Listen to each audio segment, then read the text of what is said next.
नंदनकानन उपनिर्देशक कार्यालय पशि आतंक खेलाई दुई आक्रमणकारी गिरफ। हिंस्र आचरण करी जंगल में लुचि दुई अभियुक्त संतोष पहाड़ सिंह एवं संतोष सामल। नंदनकानन थाना पुलिस स्वतंत्र टीम चढ़ाऊ कर दुई अभियुक्त को 12 घंटा मध्य बांधी पुलिस साइंटिफिक टीम द्वारा छानबीन चलाई बेले घटनास्थल फिंगरप्रिंट नहीं पुलिस। सेपटे सोमवार नंदनकानन रे एभली एक घटना घटिबा परे साधारण रे सृष्टि होइछि भय।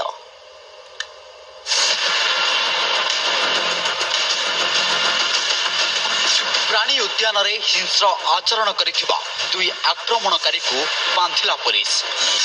जंगल रो गिरफ हेले दुई आक्रमणकारी संतोष पहाड़ सिंह एवं संतोष सामल।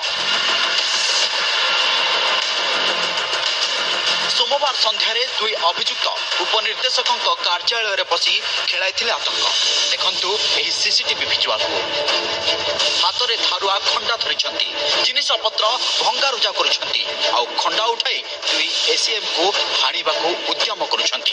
अधिकारी को मारपीट सह कटुरी देखाई धमक चमक देउछंती। पशु भली कांड भियाइबा परे सेठारु फेरार होई जाउछंती दुई आक्रमणकारी। हैंडलिंग करते यही संबंध में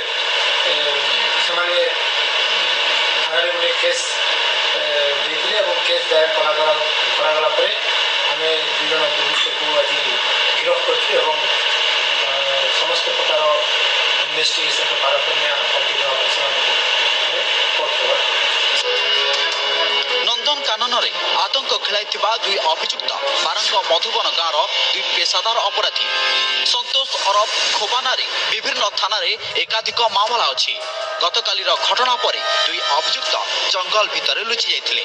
नंदनकानन थाना पुलिस स्वतंत्र टीम चढ़ाऊ करी दुई अभियुक्त को 12 घंटा मध्य गिरफ करिछि। पुलिस साइंटिफिक टीम द्वारा तदंत आरंभ करबा सह फिंगरप्रिंट नहीं चलाइछि तनाघना।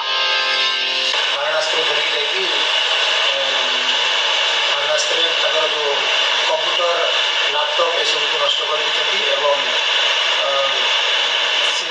स्टाफ दुईजन एसीएफ को मैनेज कर समय किसी स्टाफ भी प्रेजेंट थे किंतु कौन कारणवश पुलिस खबर घटनास्थल। नंदनकानन को प्रतिदिन हजार हजार पर्यटक बुलिबा आसती किंतु सोमवार संध्यारे एभली एक कांड घटिबा परे साधारण रे भय सृष्टि होइछे। सेपटे नंदनकानन सुरक्षा को नहीं प्रश्न उठाइले लोके। भुवनेश्वर सुनील नायक रिपोर्ट न्यूज 7।